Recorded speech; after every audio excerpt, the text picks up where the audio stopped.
Do you think Afrikaner farmers are the most persecuted group in the world?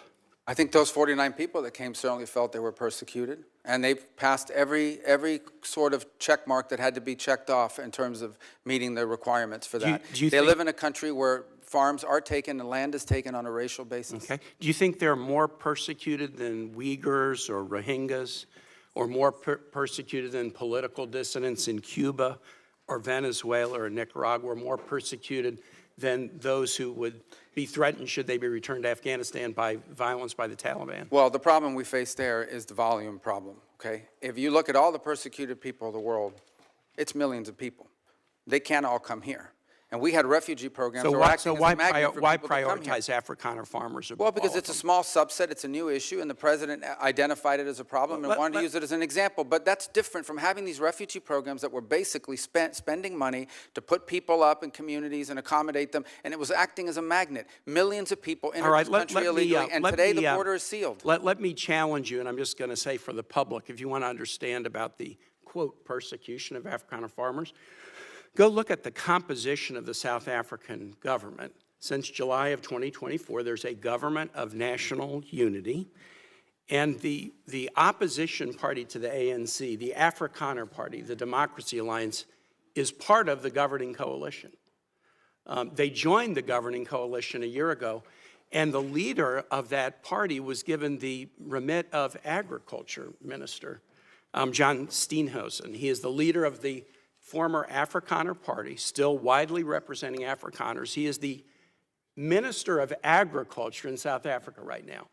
I assert that this claim that there's persecution of Afrikaner farmers is completely specious. Are you aware ever during the apartheid era in South Africa did the United States establish a special program to allow South African blacks who were treated as second-class citizens in the apartheid program, a special program so they could claim refugee status in the United States? No, because I was probably in 9th grade or 8th grade at the time. Yeah, well, then I don't expect you to know. I'll just tell you, never has there been a program, a special program for Africans to come in as refugees to the United States. We've allowed special programs for people being persecuted for their religion, Soviet-era Jews. We've allowed special programs for people fleeing from communism, Cuba, Vietnam, the Soviet Union. We've never allowed a special program to allow Africans into the United States in an expedited refugee status until now. Afrikaner farmers living in a nation governed by a government of national unity that includes the main Afrikaner Party. And actually, an even more right-wing Afrikaner Party is also included in the coalition government. Now, would you agree with me, Mr. Secretary, that if we're interpreting the statutory phrase, a well-justified fear of persecution, we should try to do that in an even-handed way?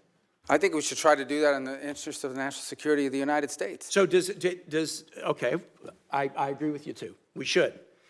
Should we try to do it in an even-handed way? So, for example, should we say, if you're persecuted on the grounds of your religion, we'll let you in if you're a Christian, but not if you're a Muslim? I think that the United States has a right to allow into this country and prioritize allowance of who they want to allow to come in. But I'm going to ask you, so a well-justified fear of persecution? Yeah, they thought that their farms were being burned down and they would be killed. I think that's a pretty good justification for wanting to come. They're afraid for their lives. And should it be applied in an even-handed way? That's an easy. No, our foreign policy doesn't require even-handedness. It requires prioritizing the interests of the United States. The statutory phrase says you are entitled to entrance as a refugee if you demonstrate a well-justified fear of persecution. No, you're not entitled. So can you have a different standard based upon the color of somebody's skin? Would that be acceptable? Well, I'm not the one arguing that. Apparently you are, because you don't like the fact that they're white, and that's why they're coming. I'm just asking you to say that would be unacceptable. Well, no, I would say that the United States, a very easy thing to say. The United States has a right to pick and choose who they allow into the United States. Even based on the color of somebody's skin. You're the one that's talking about the color of their skin, not me. These are people whose farms were being burned down and they were killed because of the color of their skin. Well, Well, you've demonstrated enough because you think anyone should be allowed into this country for any reason because they met a certain Who criteria. has said that? We are going to prioritize people that come into our country on the basis of what's in the interest of this country. That's a small number of people that are coming. But in you that said particular this case. weekend that but there in would other be more. cases, it's harder to vet. In other cases, it's more difficult. And by the way, the United States admits people every year. 1 million people come to this country every year legally. 1 million. And people now a year come to this there country is one legally. group No of other people country that in the have world an is nearly as easy generous. pass into this country. For the first time, this administration has said Afrikaners get an easy pass and refugee programs for the remainder of the world are shut off. And you can't say to the American public that we should apply this statute in an even-handed way. No, I I'm think it should shocked be at that, applied in a and I way. yield No, well, you back. shouldn't be shocked. It should be applied in the national interest of the United States. Our immigration policy should be based on the national interest of the United States. Period. End of story. If there is a subset of people that are easier to vet, who we have a better understanding of who they are and what they're going to do when they come here, they're going to receive preference, no doubt about it. There are a lot of sad stories around the world, millions and millions of people around the world. It's heartbreaking. We cannot assume millions and millions of people around the world. No country can.